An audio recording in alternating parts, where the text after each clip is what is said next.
All right, well, let's get started. Um, uh, so hello, welcome to Technocon. My name is Marco. So before we get started, just a couple of house rules. So stay muted as much as possible.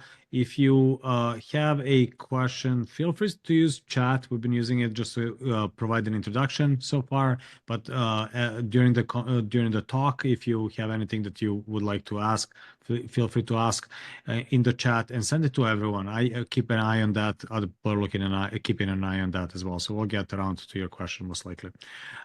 We also have a Slack channel, so if you haven't joined it, please do. Again, the link is in the chat, and I'm going to post it again just in case you missed it. And with that, so I think those are the basics of how to engage. So today we're going to be talking about Agile and how that you can apply that in your line of work.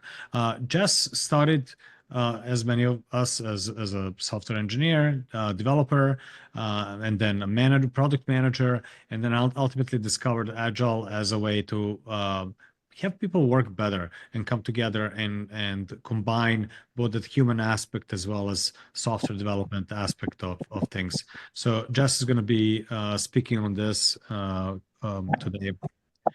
Before we have Jess launch into her presentation, I just wanted to give you a little bit about Technocon. So many years back, a couple of us noticed that when it comes to learning and development at technology companies, things tend to be slightly different than traditional businesses. And we started informally meeting at each other's offices. I was at Twitter at the time. I was collaborating with Jenny Blackburn from Salesforce, and then Rajan from LinkedIn, and there were a couple other folks from Autodesk, Dropbox, et cetera, et cetera. And then in 2018, we figured, why don't we put together a conference? Why don't we get people together for a one day and just see what happens? And so we did that at LinkedIn in Sunnyvale. It went well. And the following year, we repeated the same conference in 2019 at Twitter this time. And it also went well. So it was this is the turnaround from Twitter from 2019. And then COVID happened, and we decided to move this online. So now we're meeting about once a month, and it's more of a roundtable format. So it's basically a Zoom webinar as the one you're experiencing today. So with that, I just wanted to mention that behind the scenes, there's a board that governs Technocon. We meet occasionally and discuss what kind of topics we care about. So a lot of it used to be about engineering enablement, and more and more it's been shifting toward learning and development. So it's kind of this combination of like, how do we enable people to do their best work at companies that deal with a lot of technical knowledge, thus Technocon in the name. So we're always looking for speakers. So if you have a topic or something that you would like to share or success you would like to present on, please reach out and say hello. And with that, I'm gonna hand it over to Jess. Jess, welcome. Thank you so much. Let me get this pulled up. Just a second.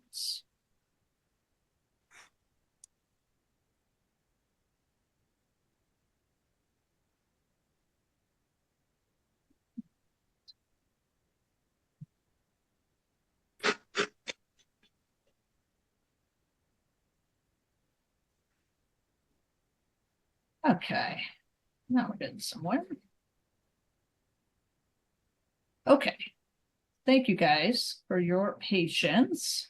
Yeah, first I want to kick off and just thank Marco and Technocon and Mark for inviting me to speak, not only on a forum that I admire, but also on a topic that is very, very important to me and just important to me, but just really cool to me. So we'll dig in on more of that here in a second.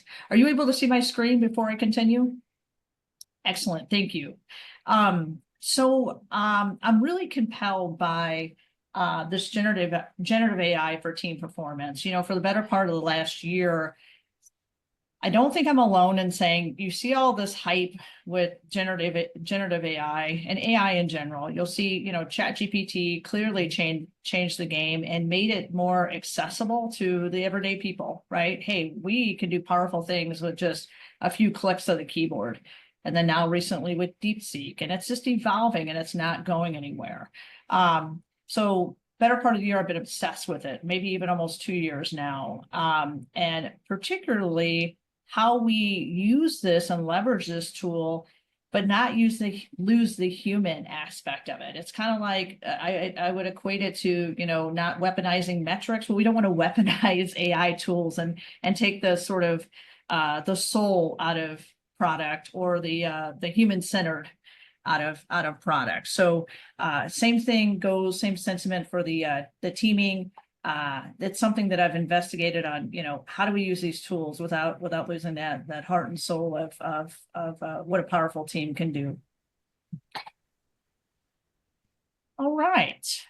So today's session, we're going to be walking through typical Agile workflow. So this is going to be from, refinement all the way through retro. We're going to just kind of walk around that flow, and sort of as we walk around that flow, we're going to be sprinkling little Gen AI tips throughout. So I want to pause there and say, when I say tips, there's a lot of really groovy, niche AI tools out there that'll work on, product automation and detecting sentiment, and it can do some really cool whiz-bang things. I will not be selling any of those tools here. So everything that we'll be talking about are pretty simple prompts that I've used that have been helpful. And these prompts can be plugged into any LLM that you would like. So it was important to me to do this talk and keep it accessible and keep it agnostic.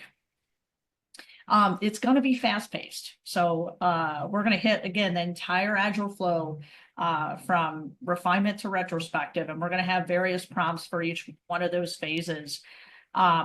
However, as Marco said, please feel empowered to engage. If you have a question, Marco's going to help me watch that chat. And, don't be shy. I'd rather hear from you. If it's something that I feel like we can parking lot, or if it's going to cut into our time, I'll do that. But from you than not. So feel free to pipe in.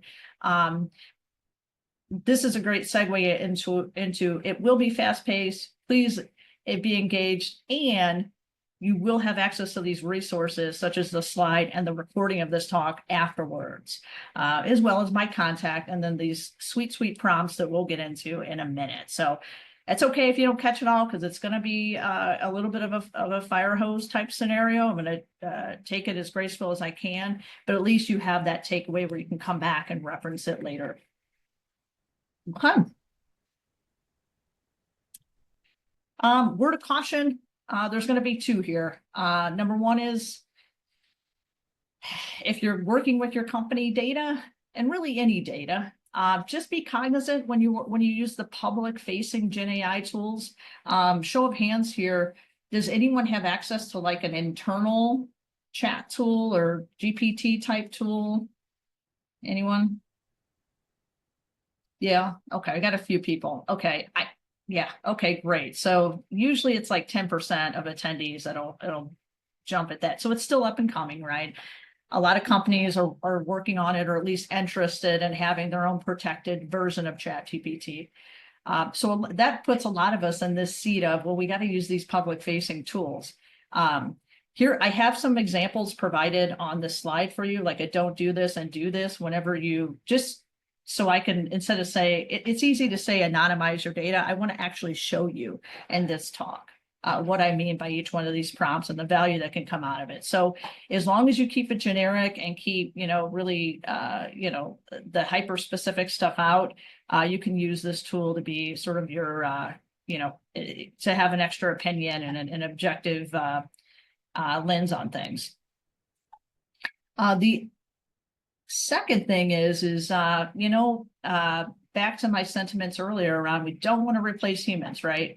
This is going to be your sort of errand runner, right? Objective-minded collaborator, if you will, right? If you want someone to do the grunt work, if you want toil to be reduced, this is when you plug in AI tools. It's not for, replacing teaming, human interactions, critical thinking. It's never going to know your domain and context, right? So again, another don't do this, do this sort of play here. It gives you that extra, just that extra thinking power is all it is.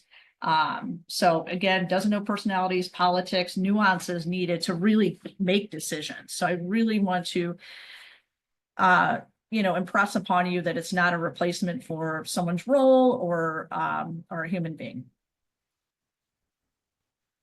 So this should not, I think most people are familiar with this sort of Agile workflow. It's pretty basic. I did my best to make it completely framework agnostic. Today we're going to be starting at refinement. So it's right at 6 o'clock on this wheel. And then we'll bring it all the way through to retrospective.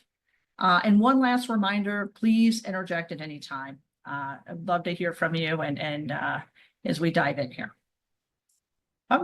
So zooming in to the refinements and backlog management section here. So one use case that I found powerful with LLMs is you could take a raw user story. So this is, you're having a conversation with your team or a stakeholder and you want to jot down this idea.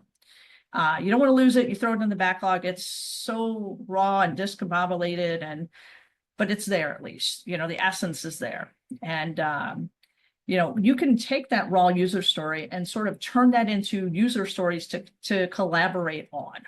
I feel like this will give you seeds of thought to start decomposing the work. I really feel like that's where LLMs can really help, is to decompose, and then you can start refining from there, keeping your team engaged. But it streamlines that initial, what is this spaghetti, right? This raw weirdness, and at least starts giving you something to hold on to and grip onto. Bonus points if you want to contextualize it, again, at your own risk. If you're using a public LLM, you don't want to put like your specific requirements or SLAs into that. But if you can genericize it, it's been helpful to like throw your coding standards in, or maybe your roadmap, to sort of contextualize it and have that extra layer. So this is just the output of putting that raw user story into an LLM using that prompt.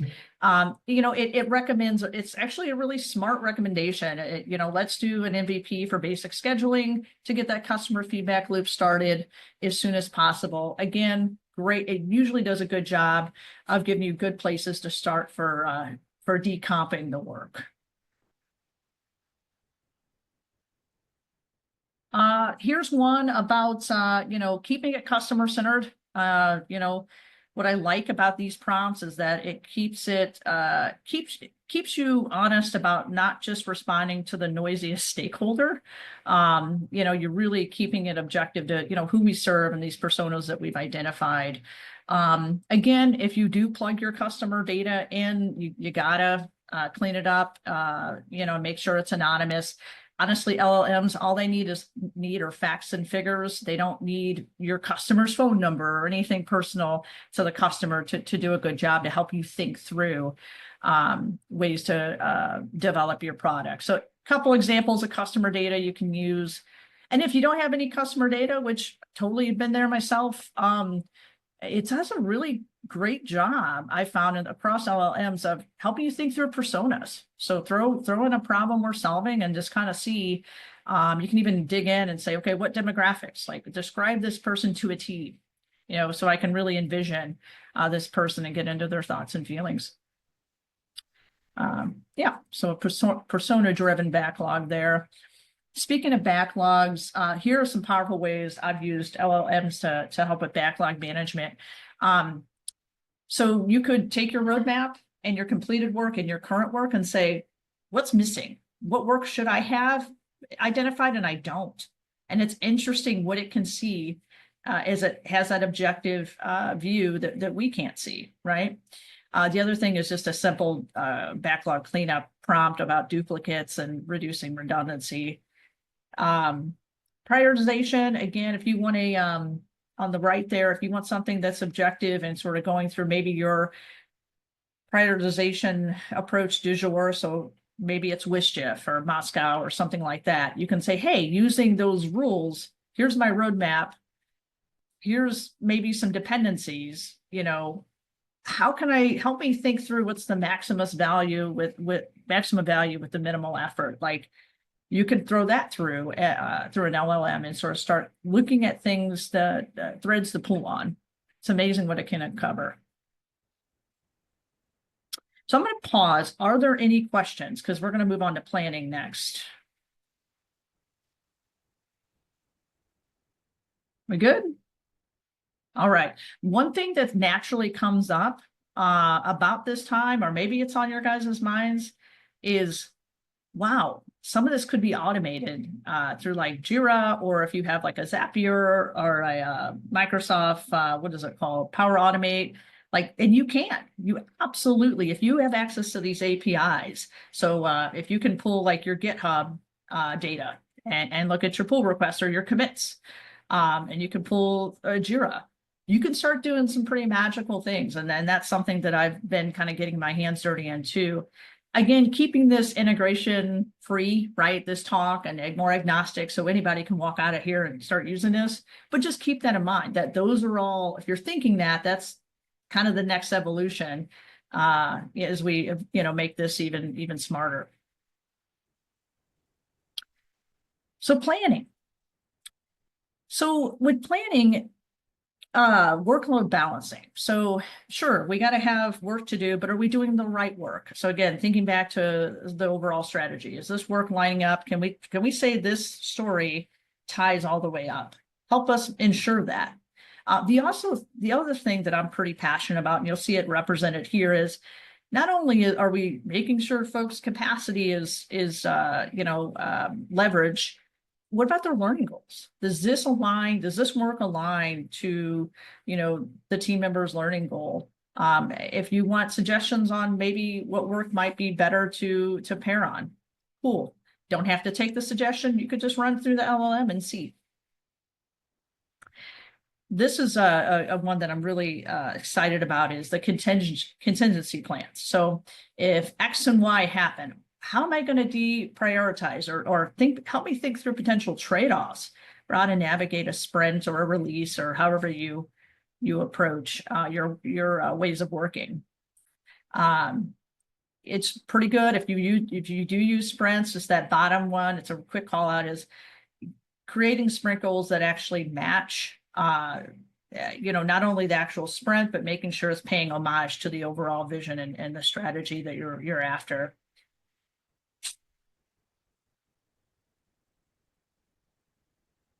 Fun. Daily stand-up. So I've sectioned this off into a couple buckets. One is sort of the health of your product development, the health of your sprint. So just kind of keep that in mind for this section. So we're detecting, an increase in workload, but there's no capacity adjustments. It's easy to let that slip, but this is something, again, with that objective lens, that you can kind of run this prompt through to ensure, hey, just a gut check, it seems like, the workload's increasing, maybe our estimates were off, and then there's no capacity adjustments. Same thing with the burnout risk, really keeping a pulse on your team's, psychological safety and their overall happiness, quite frankly. How's the work pacing? You could look into that. The other thing is team sentiment. So this is where tools like, and I said, I'm not selling any tools, but like if you have an Otter AI or a Zoom transcription feature, that could be pretty powerful to help you sort of think through, okay, these words have been mentioned multiple times. What does that mean? Things that we're just not normally catching because we're supposed to be actively listening, right? So that's something that's interesting. Let's see. Yes. So we talked about the health side. This is the flow side. So keeping that work flowing and that value flowing as we leverage daily stand up. So if there are stories that seem to be at risk of expanding beyond their initial scope, this is a good prompt for that. That maybe it's 2 days before the sprint ends and you have a 5-point story, and based on your team's estimates, that just doesn't seem like it's mathing, that kind of thing. The other thing that I really like is this identify trends and delayed tasks that can just detect an overall slowdown or like a systemic issue. And this gets into, you can look at not only, the columns on your Kanban board, but you can really dig into like code commit frequency or your comment activities on your PRs. And just really nerd out on how you bring all that data together. One question that tends to come up is, how do I get this data if I'm not using an integration? Like I don't have an API or some sort of hook to bring all this together. How do I get my data in? So there's, I encourage you to be creative. Again, keeping the mindset of let's protect our sensitive data, our proprietary data. But LLMs these days can take in screenshots. You can do an old-fashioned copy and paste, even if it's not formatted pretty. There's ways to do it to get it to help, so you're not having to retype everything. So I'm happy to talk more about that as well. And my hope is to turn this talk into more of a demonstration going forward. So I think that'll help connect the dots.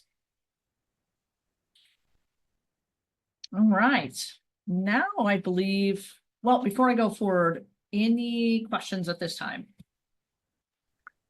There was one question from Stuart on on what you just touched on. How do you get the data, right? Like, where's the data coming from? Oh, wow. Specifically work pacing. Yeah. You said like, we have a team, they've done work, but like, how do I give complete enough data to the model? Are you just like outputting a table from your work tracking system and pasting it into the prompt or something? Yeah. So part of it is letting the LLM do the work for you on that. So yes, you could do that and say, I'm really curious about work pacing. What can you glean from what I've just given you? And it's amazing things that it'll bubble up that you may not think of.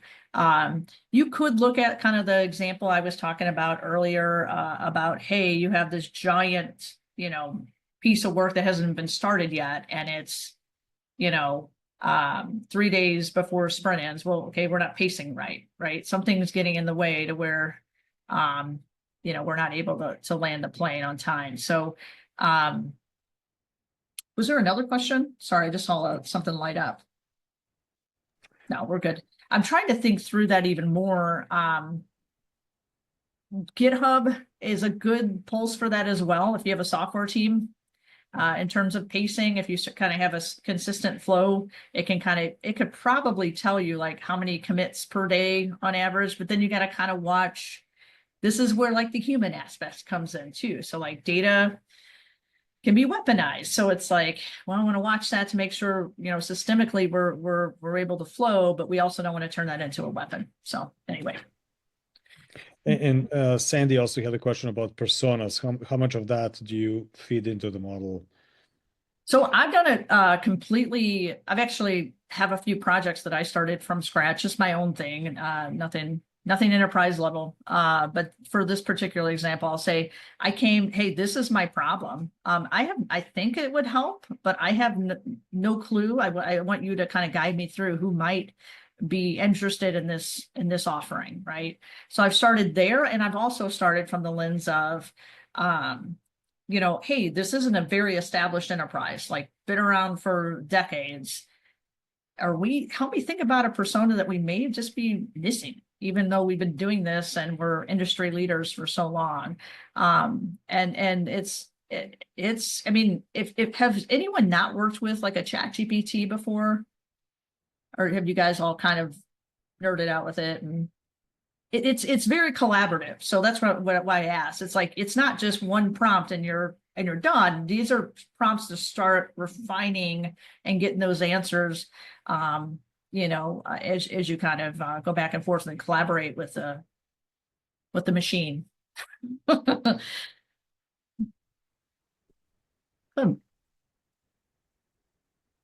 See, I want to make sure prompts to focus GenAI and give it perspective. Like, yeah, absolutely. So for the persona thing, instead of like act as an engineering team manager,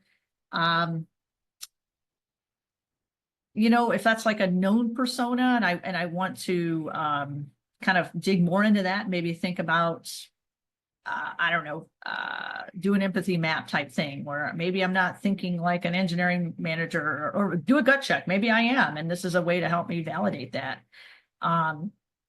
Yeah, but it's interesting. You keep it open-minded and open-ended rather, and it's amazing what it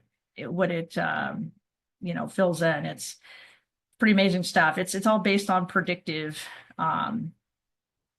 logic.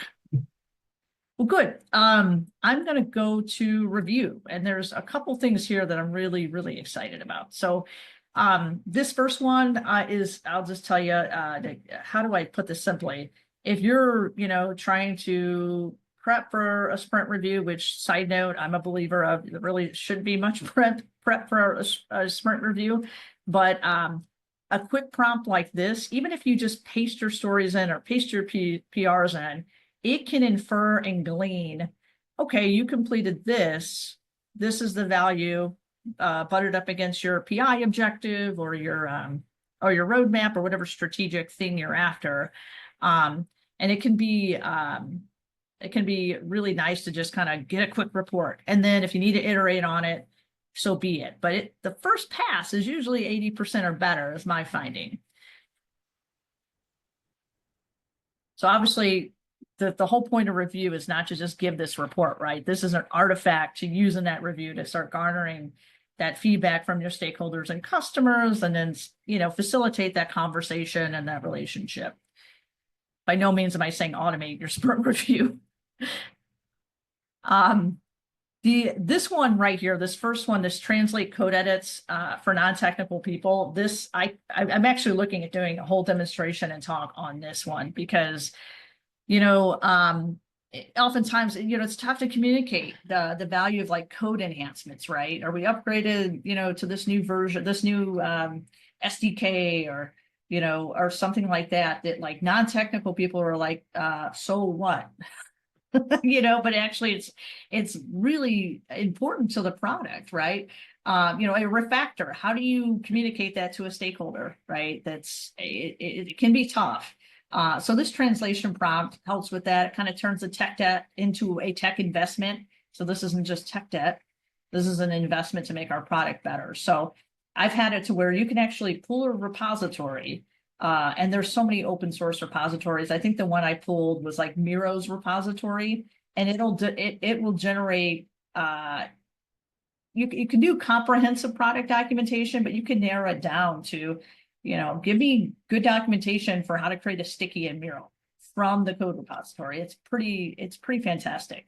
So using that, you could translate the code edits at a review or even outside the review to, have good documentation hygiene, or to make sure that the non-technical people, usually the people with the purse strings, understand the value of that technical work.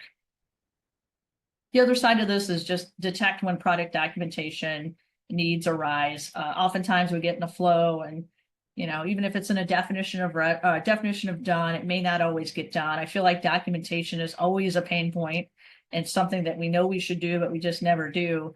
This, will help us look through like code commits and whatnot, and identify changes that, hey, these are, user facing. We really do need to, this warrants a revision of that product documentation. So that's been a really powerful way to use LLMs.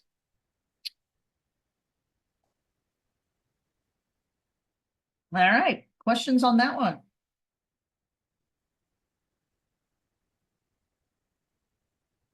Good stuff. Well, we are working a little ahead of schedule here. I'll start into retrospective and we'll see where we're at after this. So we've had our review, we got good feedback from our customers, and now we want to retro as a team.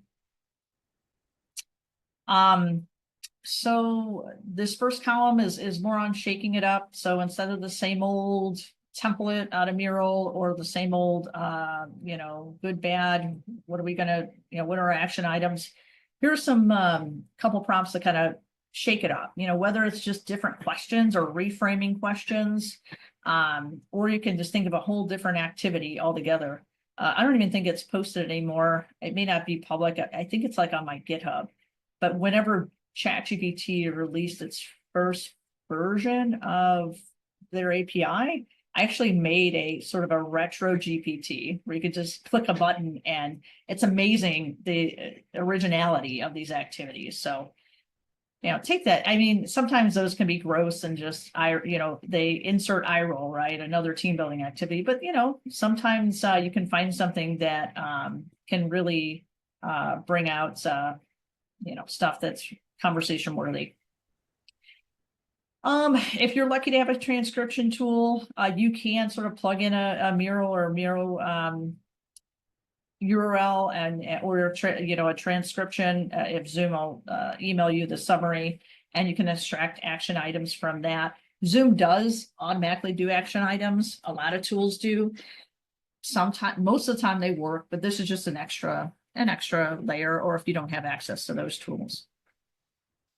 Detecting the non-obvious to a certain degree, right? I mean, an LLM doesn't have actual eyeballs on your meeting to look at like body language and whatnot, but if you want to take it further and sort of, you know, look at sort of a Mural or Mural URL and a transcript and sort of look beyond what might be obvious in terms of sentiment. So, boy, that was worded in a way that might be, you know, might be a little aggressive, or, that's interesting that we haven't heard from that person, or this word is used often. Why is that? So that's really an interesting prompt there. It kind of helps you think, you know, you're going to be biased. It's your team, right? So keeping it objective and get you looking at maybe things you might miss. Word clouds are really powerful. I can do a quick word cloud, and that oftentimes speaks volumes. Like when you can say, hey, clearly we care about, you know, reorgs, because reorg is the biggest thing on this word cloud, you know, or something like that. And then we can dive deeper on, you know, what it is we can do and how do we cope. Last one is just, you know, you can analyze a transcript to generate a heat map. So that gets into the frequency of key terms and phrases, and maybe where things have gotten a little bit more interesting. So. All right, questions on that one?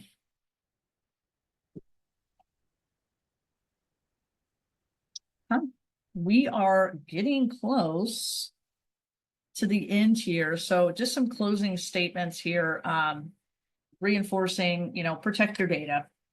Like I said before, just everything before you copy and paste, like copy, thoroughly review, then paste, and remove all that sensitive data. Again, any of these prompts can be freely used in any LLM if you prefer Claude, DeepSeek, ChatGPT, Gemini, et cetera, et cetera. As I was starting to say earlier, yes, none of this is talking about integration. It's pretty lightweight and, you know, minimal and simplified, but don't let that lack of integration or that lack of, like, you know, we all know how approvals go in the enterprise, where you want to get some cool tool or you want to get this integration service rolled on, and it takes forever and a day in an act of Congress to get it approved.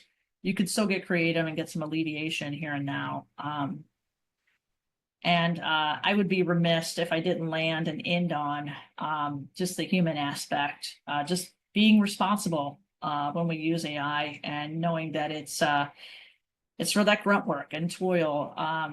And this is meant to increase our availability for critical thinking and creative work.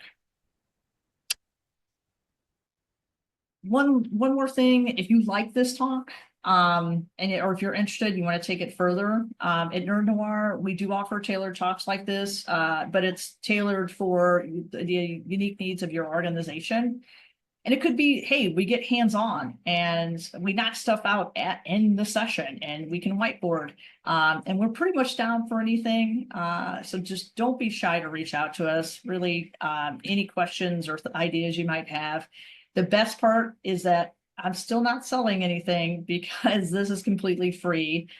We do this because honestly, it gives us an excuse to nerd out. So That's very cool, Jess. Thank you.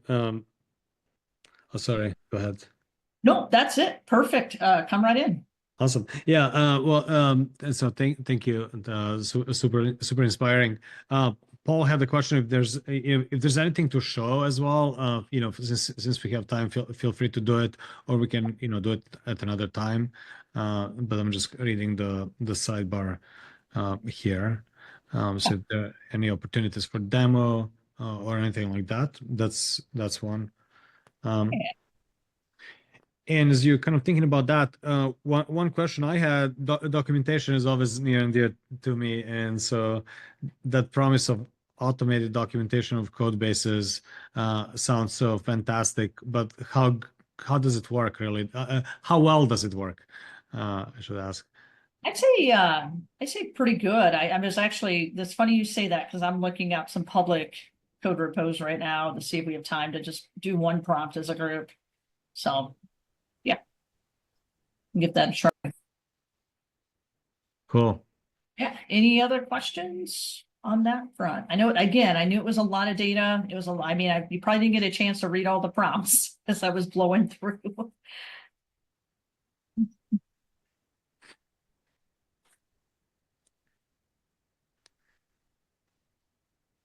Yeah, I'm also curious how to capture, because a lot of agile ceremonies happened live, right? So teams get together, stand up in front of a whiteboard in the good old days. And so how do you capture that so that it can feed into an LLM? Um, Yeah. Yeah. So you could, I mean, in theory, you could take the transcription, you could take a video recording, and get feedback on all of that. So that could be an answer. You might hear some reluctance in my voice because I have grappled with this for some time. It's like, where do you draw the line of, okay, does that invade? I mean, first of all, you would let someone know if you did that. I think that's implied, right? You wouldn't just record something without telling them. And then, hey, I'm going to run this through an AI. But it like a little bit of an invasion of like maybe privacy or humanity. Like I'd be open to hear feedback and opinions on that because I feel, is that our new norm? I don't know. So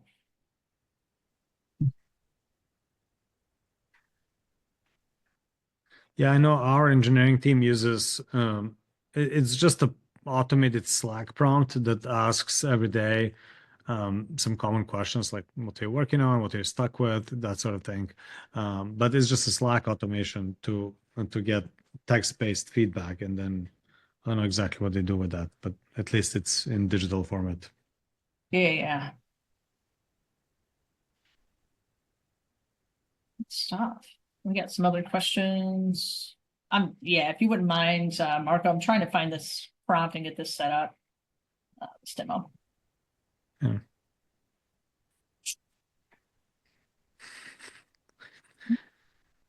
Yeah, Dave has a good point. And that was also another thing that kind of popped up to my mind. A lot of backlog pruning, and if there are some tools that would connect to your favorite task management software Yeah. and look for duplicates. I don't know how that wiring works. I get how the idea of it would work, or is it being baked into Jira's and Asana's of the world?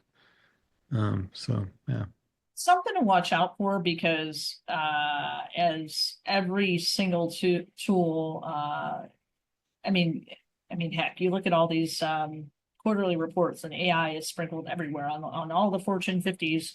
And so tool companies and providers like Atlassian, I mean, they're doing all kinds of cool stuff with AI. I think the last time I was in Jira Cloud, some of that stuff in terms of identify risk, I mean, some of that you can just hit a button and it'll try to do that for you within Jira Cloud. So it's pretty impressive, like how products evolving to keep up with AI, especially the generative side of it. In terms of integrating, I've seen a lot of sort of workflow automation stuff. So if you don't have that offered to you like through Atlassian, like through a feature you can enable, could you take I don't know, I pick on Zapier, but could you have that connect to, pull your sprint data out of Jira and every Wednesday, run this prompt, pulling in this Jira data. So I've done that, not necessarily with Jira Cloud, but I've done it with many other APIs. There's one related to, that's a long story, but like there's layoff notices that the government provides. And so I'm kind of keeping tabs on the tech job market. And I've been pulling APIs to sort of automate a report like that to myself and then extract and massage that data about what I care about. So, and it could be, identify risk or trends, like what's the overall trend so far in 25 in terms of who's hiring and firing. Mm-hmm. Let's see here. Just a second. I am not logged in. Anybody else? Any other questions, comments? Anything else came up?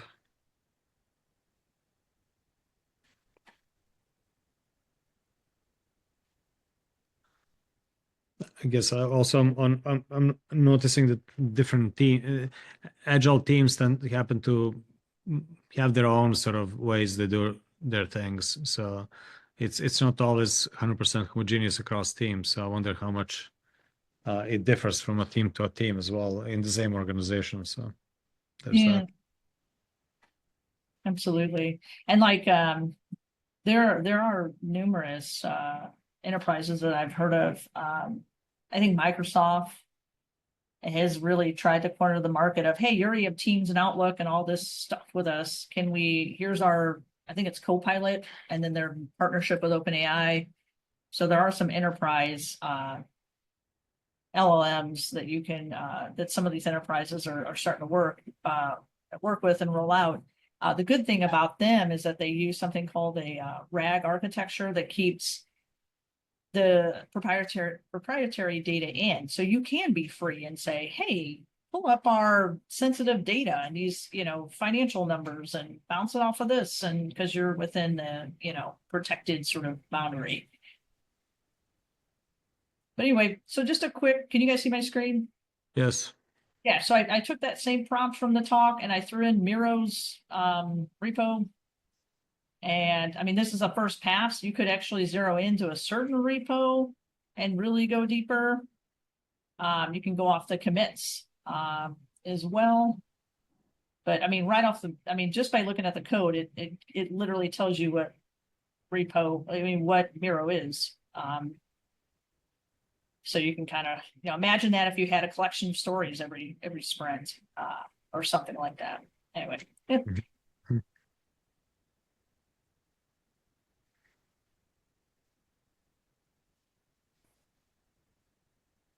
Good. That's cool. I had a wondering, maybe to start a conversation, is like how would we apply this to the technical learning, like engineering enablement or otherwise? I mean, I assume it's definitely a trend that's happening and everybody should use it or get left behind. But I'm not running agile teams, and I probably won't be if I ever for a long time. So how might I use this for learning and development professionals? Well, that's kind of it's a loaded one, right? Like, what are some common challenges or like areas that you feel like you can automate or at least get a helping hand with thinking through stuff? Sandy has a hand up. Oh, sure. Sure. Go ahead. We've been using it in my team to develop content for technical pieces. One of the easiest things to do it with is when you have to interview your subject matter experts, you can literally take that interview and feed it in and have it generate learning objectives, even have it plan out the best ways of delivering the material, what modality you should use. GenAI is really good at content development, planning content development, I should say. When it actually comes down to generating the content, sometimes it's good and sometimes it's not. Like it really is hit or miss on that, but scripts for PowerPoint presentations, code labs, validating code labs, like all this kind of stuff we've been using GenAI to help us build content for. Summarizing talks is another one that comes to mind. Presentations, things like that.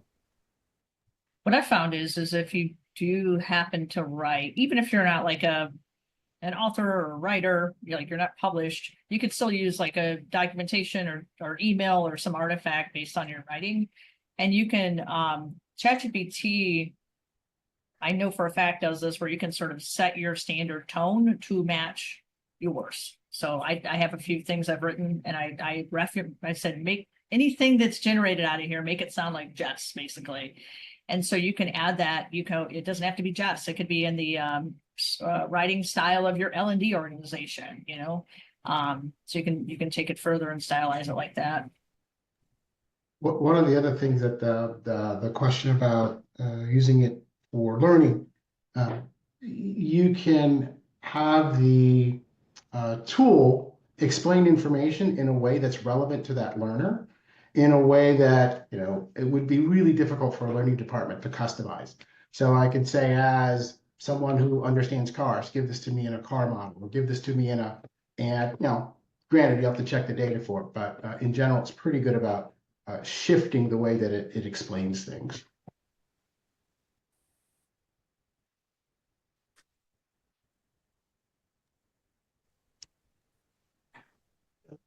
Another thing you can use it for in L&D is manipulatives, right? So if you kind of go down this is really nerdy L&D stuff, but like cognitive apprenticeship model, they have this concept of manipulatives, and these are little toys that you kind of use to advance learning is probably the easiest elevator pitch I can give it. And so I've used it before with really complex like causal feedback diagrams, where it's like, well, when this value goes up, this value goes up. Like when our delivery pressure goes up, our tech debt goes up. And, but we map like 20 values, and you could start to interrogate and ask it questions about that and have it quiz you and stuff like that. So, I mean, it's a form of, L&D. It's not the kind of immersive hands-on stuff, but it works pretty well for that.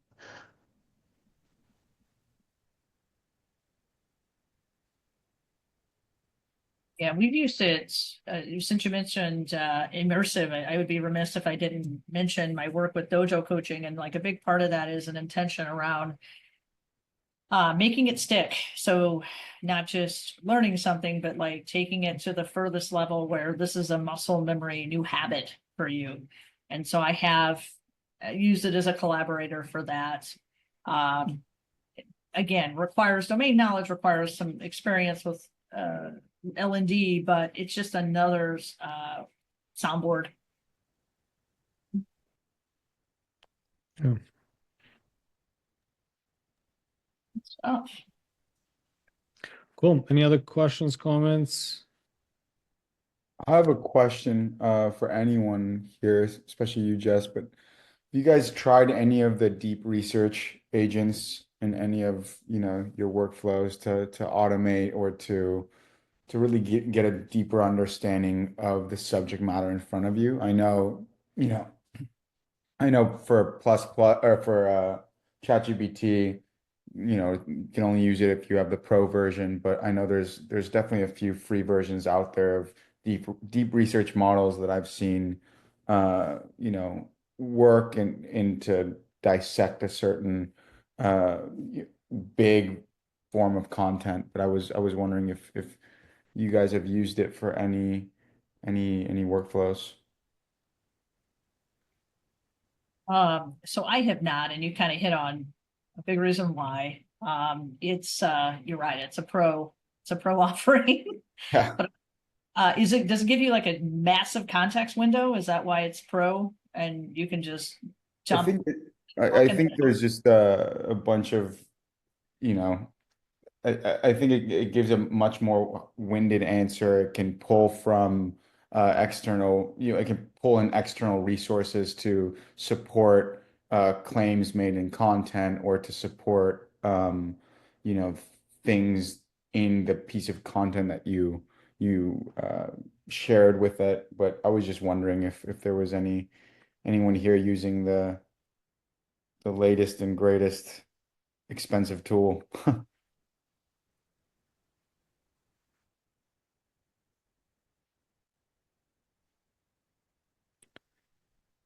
I guess we'll have to survey that as time develops. And so yeah, cool. Well, we can always continue this conversation on Slack. That's why we have it. So if any other questions come up or you want to learn more, I think Jess, you joined the Slack channel now, so feel free to respond there as well. And we are also recording this, so we will be converting this into a YouTube video as well as summarizing it, etc. So look out for the artifacts from this talk and continue the conversation in Slack. And with that, Jess, thank you very much. Really appreciate it. Thank you. This has been fun. Awesome. Awesome. Great to see you all. And we're always looking for speakers. So if you have anything that you would like to share, either ping me or Mark. So yeah, with that, thank you very much. And we'll see you hopefully next month.